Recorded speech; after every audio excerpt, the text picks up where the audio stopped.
What if I told you it's not what the world does to you that destroys you? It's what you say to yourself after it happens. It's not the snake bite that kills you, it's the venom. And most of us, we're injecting ourselves with it daily. What's going on, everybody? This is Thriving Peak, episode 12. How you guys doing today? Today I want to talk about something that hit me really hard recently. Internal dialogue. The way that you talk to yourself when no one else is around. And I'm teaching from a pedestal. I'm not teaching from a pedestal. Like I'm learning this with you, like brick by brick, step by step. That's what this project is. No one's perfect, including myself. And I recently realized my internal dialogue needed work. I wasn't always kind to myself. I haven't always been kind to myself, especially as a man. I struggle sometimes with speaking up for myself, saying, I'm tired. I don't feel like doing this right now. I need a break. I feel bad for being human, which is crazy, right? Feeling guilty for having emotions or having needs or needing to rest or whatever. That's the problem, right? And I was listening to someone who inspires me. Nero, he's another content creator I really look up to. But well, I mean, like, and he'd be kind of annoyed to hear that because, and I don't really look up, like, I don't put him on the pedestal because I see him as a peer as well. He'd be annoyed to hear me say that, but I'm saying in a sense, like, he just really, I gained a lot of inspiration in of itself from his lessons and his teaching and this conversation that he sparks, and it kind of wanted me to build a similar community myself, right? And he said something that stuck with me though. He said, "It's not the snake bite that kills you; it's the venom."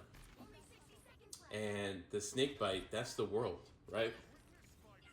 The criticism, the rejections, right? Like I'm the guy that you can't get, or the girl that you can't get, that job that you can't get, whatever it is, like that slight rejection and stuff that you get, or that anxiousness, right?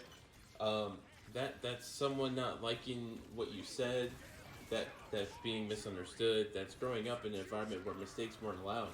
That's the bite. But the venom is what you tell yourself afterwards, right? That was stupid. I'm not good enough. I always mess things up. Or that's just how life works out for someone like me. That's the type of venom. That's the shit I'm talking about. And if you believe certain things about yourself long enough, you start seeing proof everywhere. You start looking for things to kind of validate that experience, right? If you believe the world is against you, you'll see signs of it everywhere. I've personally done it myself. If you believe who you are makes things harder, you'll notice every obstacle more than every opportunity, if that makes sense, right? You'll see a lot of things as obstacles and you'll start to ignore certain opportunities. Beliefs are kind of like lenses, like kind of like glasses, right? There's one planet, but there's 8 billion worlds. That's another thing that Nero was talking about. But everyone's living in their own internal reality, relatively, right?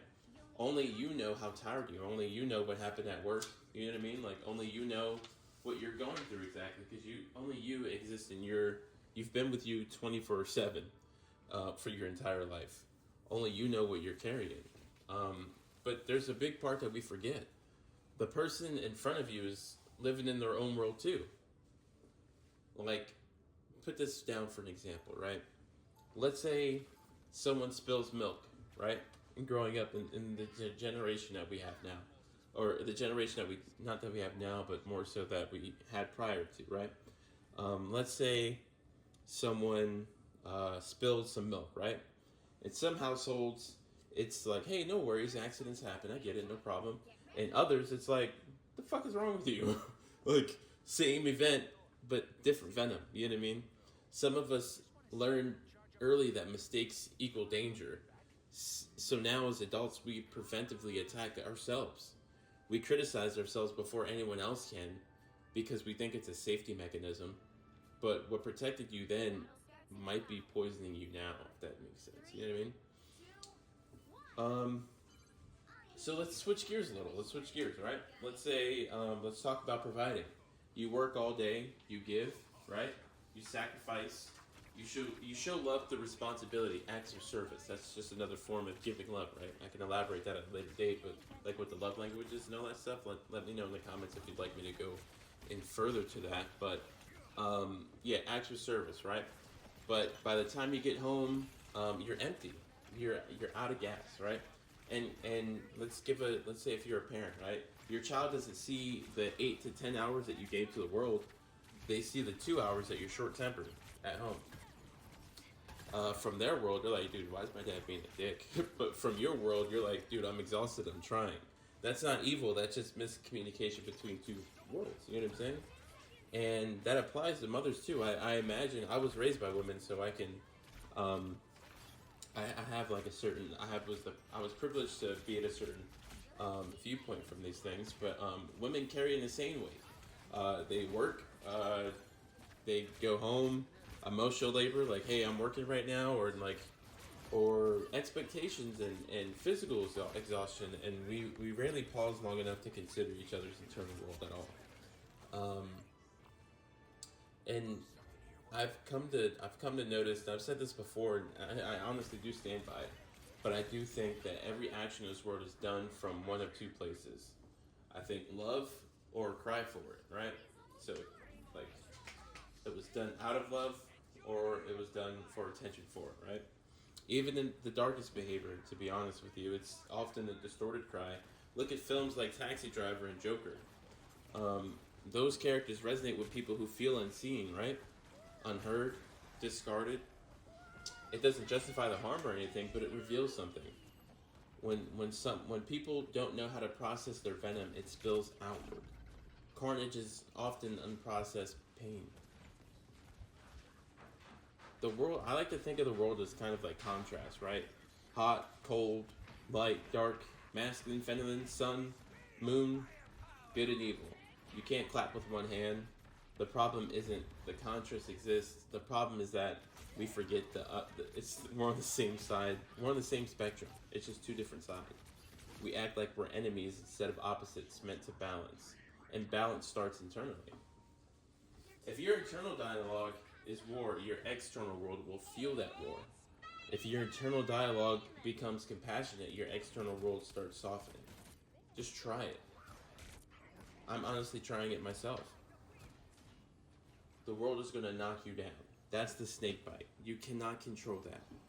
But you do not need to knock yourself down either.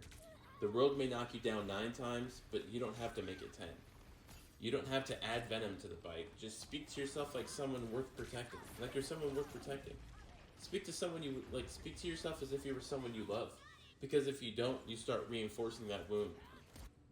Imagine if we all started doing this, brick by brick. Pausing before self-criticism, right? Pausing before reacting. Pausing before assuming. Imagine if fathers considered their children's world, and if children considered their parents' world, and if partners considered each other's world. Heavy-duty love requires perspective. Unconditional love requires humility. And it really just all requires communication. We've never had a course in any type of at Harvard University or any type of college course that you could ever attend on mind reading. We can't read each other's mind. You have to say something. There's one planet, but 8 billion internal worlds. And you are responsible for your own.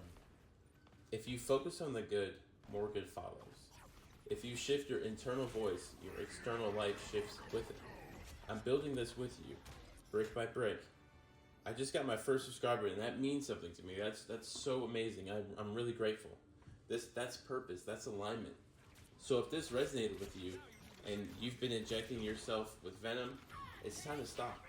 Keep climbing. This is Dive and Peak. I appreciate your guys' time. Thank you for making it to the end of the video, and have a great day.